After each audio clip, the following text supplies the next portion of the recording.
Hey everyone, welcome to July. Happy Stampede. That's what's going on right now.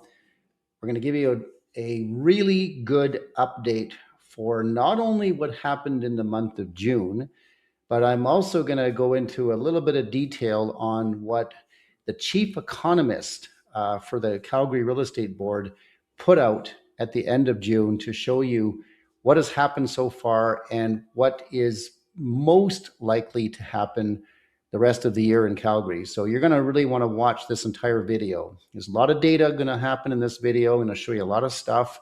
But at the end of this video, you should have a pretty good understanding of where we're at, and you could probably be making some plans as to what you want to do about real estate. If you're thinking of buying a home or selling a home, you're going to have a better understanding of what you should do. So let's just dive in here and scroll down to the stats that are ones that everybody likes to see. And you'll notice right here, June 2026, we sold 2,197 homes on the MLS system. So that's down slightly, 3.81% from June of last year. Some people are probably surprised by that because I've heard a lot of people saying, oh, the market seems to be slowing down. Well, that's not much of a change from last year. Although, if you go to year to date, we're at 11,092. Now that's Calgary and the surrounding areas, because you'll see when I show you the charts with Anne-Marie Laurie, the chief economist, she's showing 8,900, but that's Greater Calgary only. So we're almost 11,100 properties, and that's down 10.52%. And in this video, I'm going to show you probably why that's happening, that you might find interesting. Here's the good news. New listings are down 7.67% because we're at 3,899. If you look at a year ago, the new listings that came on for June was 4,223. But the inventory for, that's calculating the inventory that was even on the market before June, we're at 6,799. So that's only down 2%, as opposed to, 7.67 for the month of June. The overall inventory over here is 5,692. That's averaging year to date. And that's up a little bit. So that's what we don't want to see. Lower sales, higher inventory. We all know what that means. It means that you have some price softening. Months of supply of inventory, you can see here at 1.79. That's the change. We've got 3.09 is the months, so it's really not much different than a year ago. And sales to new listings, 56.35%. So if you take all of the inventory, condos, semi-detached, townhouses, detached, you have about a 56% chance of selling your property in the Calgary and surrounding areas.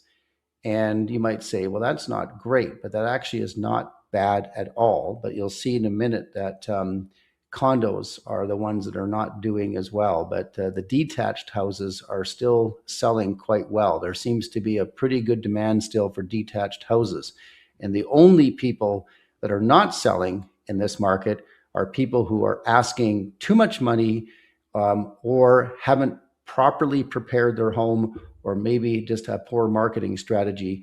Usually it's a combination of all of them. So sales to list price, because people ask me all the time, well, how much should I get for my house? Well, you should get around 98% of the asking price. That's the average. But keep in mind, as I always say, some people started out at too high of a price, reduced it, and then sold. That 98% is after the reduced price. So just keep that in mind. Our benchmark price, we're sitting at 572,500. That's down from last June at 584. Year to date, we're sitting at 564. Year to date last year, we were sitting at 586. So you can see that overall, if you just lumped everybody in together, your property has dropped 3.79% in value. But don't worry too much. Most of that has been in the condominium sector, unfortunately. If you own a condo, you are most likely even more than 3.79%. But that's just an average, including everything. Now, this chart, I thought it would be good to show you this because you'll see that the green is the trend, the red is the year-over-year benchmark price change. And you can see that the blue is the month supply of inventory. What I want you to pay most attention to is this yellow line, because that's showing the months of supply of inventory. And you can see where we're sitting right now. If you take a look at right at this moment, the last time we were right around here was just at the end of COVID, 2020, coming into 2021. We were touching on it here in 2017, touched on it here in 2016, and touched on it here again in 2012. That's where our inventory levels are in relation to just where we're at and how long it'll take to sell a property, and also how long it will take for the market to absorb all that inventory. So what I'm saying is this: we're not in too bad of a state right now when it comes to inventory. What we don't want to do is get into these levels here.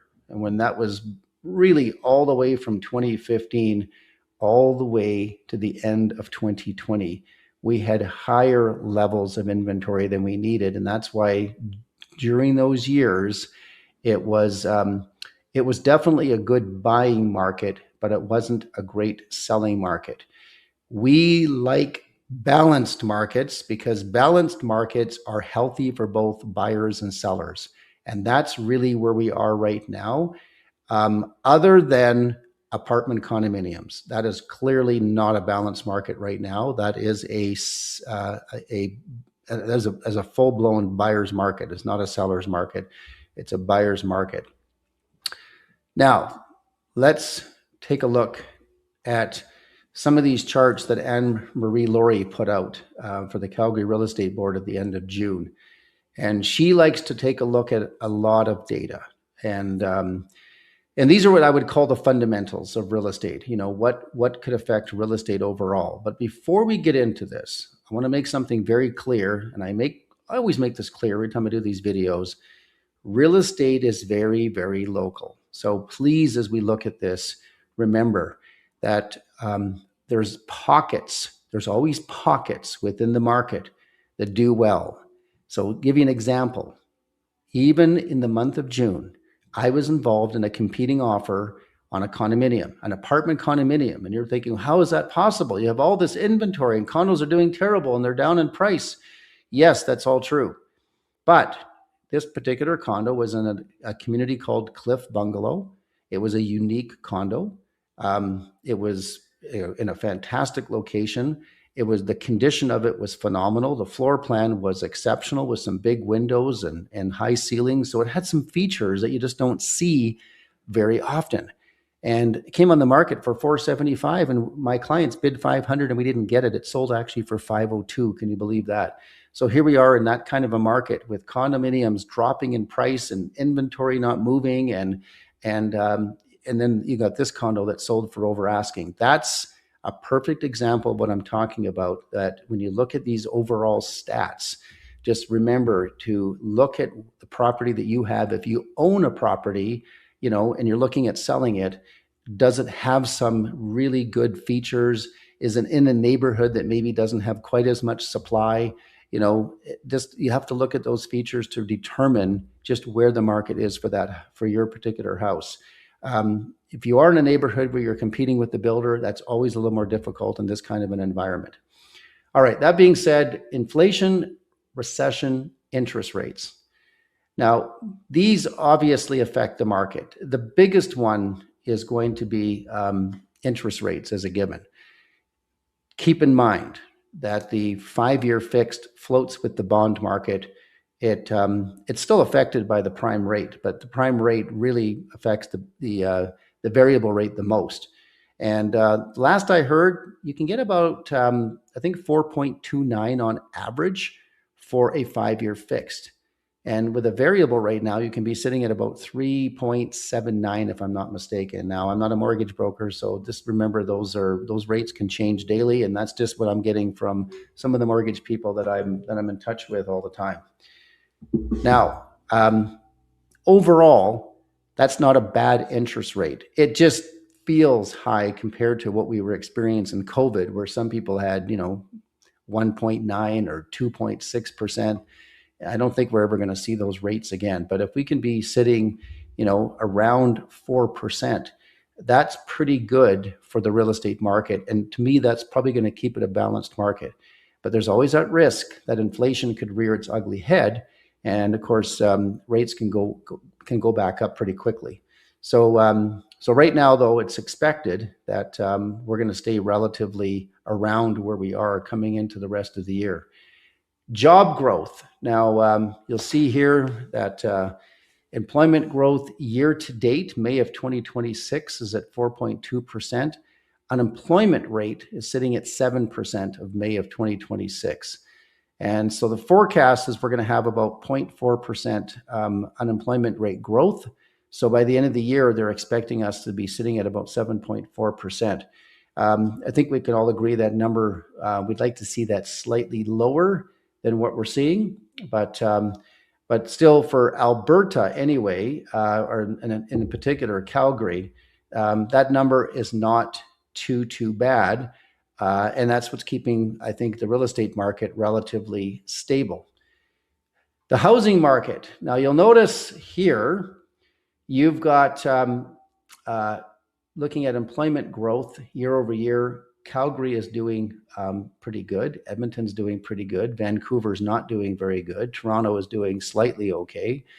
And when you look at our benchmark price, you can see where Calgary is sitting right here at 6%, 3% for Edmonton, but you can see we're relatively stable where Vancouver and Toronto have dropped. So if you go down to this chart, you can see that the single family price of a home in Edmonton is at $520,000 as of May 2026, whereas Calgary's at $738,000.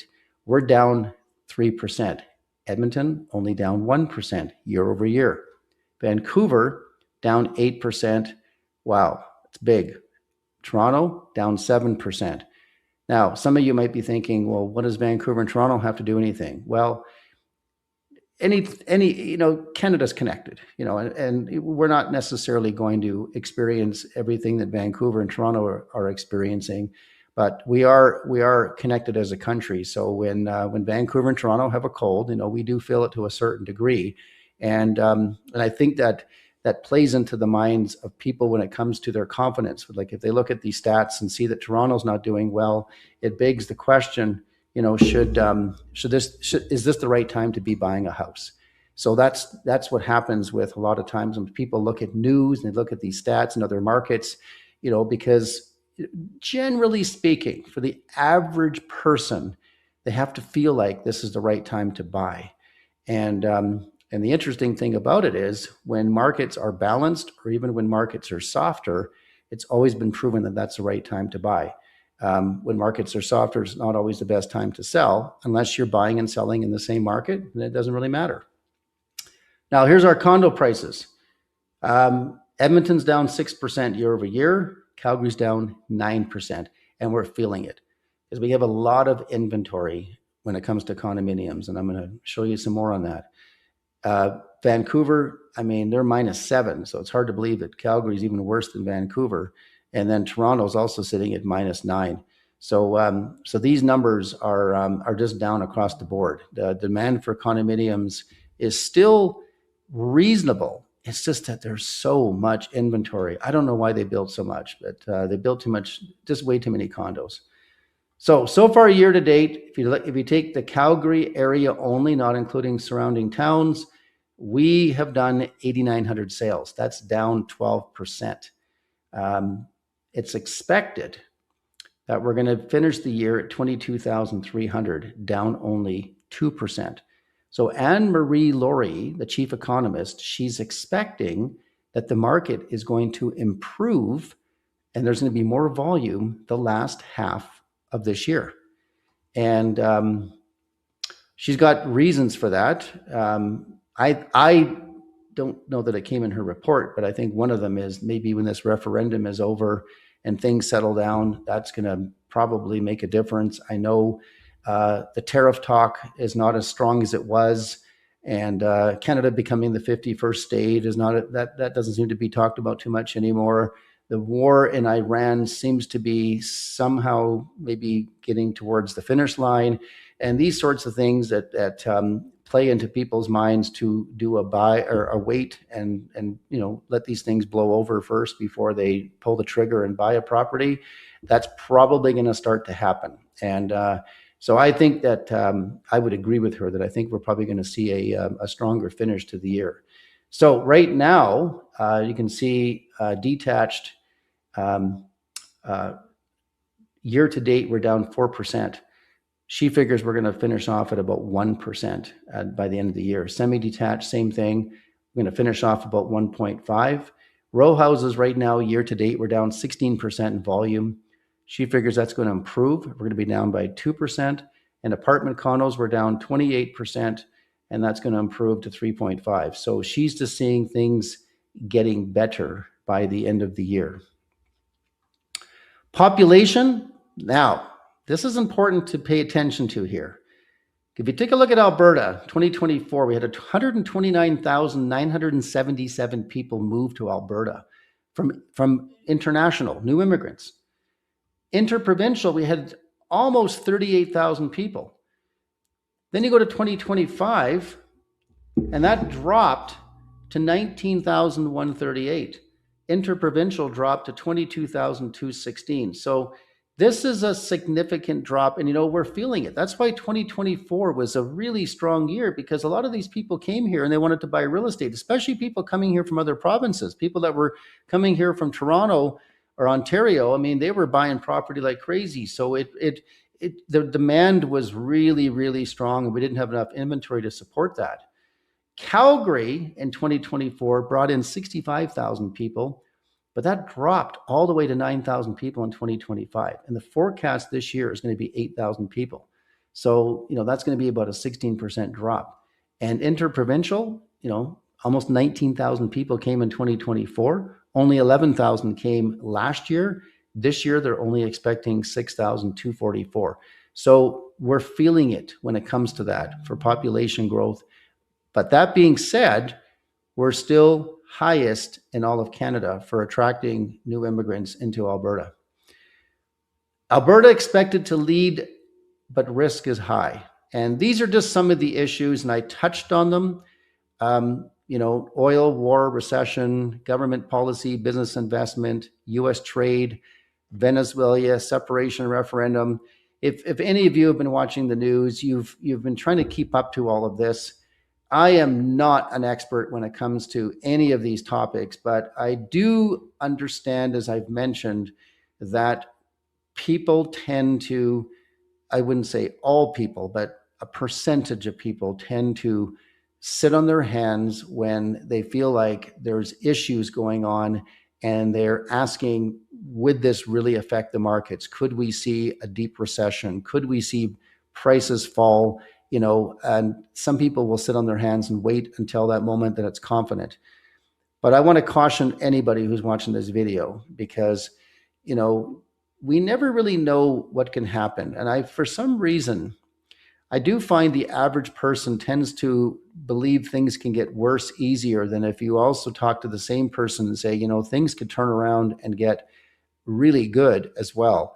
And the average person just believes in the negative more than they could believe in the positive. But I have been in Alberta my whole life, and I can tell you one thing: things can change quickly in Alberta, for the good or for the bad. And it usually, when it goes to the good, it catches people by surprise, and people tend to jump on the bandwagon, so to speak, when things start going good, and all of a sudden, the real estate market is starting to boom, and prices are going up, the inventory is not there, and oh, I better get in. And that's never really the best time to be buying real estate. A balanced market is a great time to be buying. And so if you're buying and selling in the same market, it's great because, even if your property is selling at a small discount, well, whatever you're buying is going to also be a small discount. So that doesn't matter. But if you haven't bought a property yet and you're looking at buying your first one, a balanced market is a great time because you're seeing that the inventory is taking a little longer. There's a lot of choice, and there's a little bit of fear with some of these issues that I'm bringing up.